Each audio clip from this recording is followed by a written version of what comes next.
Teyit yaktan tartmayısın mı? Arcağım var.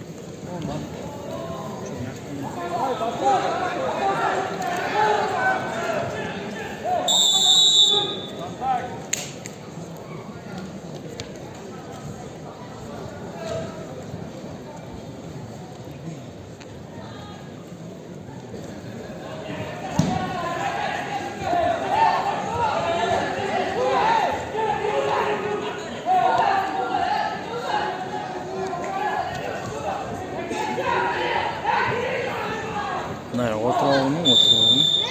Sen hemen girip bak. Burası YouTube kasabı bunun için. YouTube kasabı tutacak şey yok.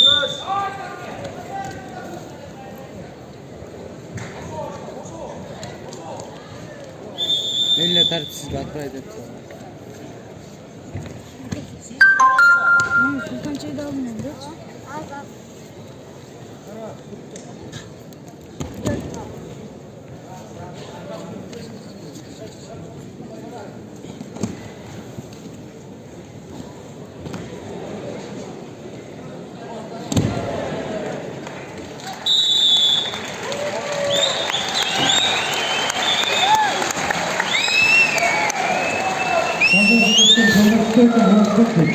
Thank you.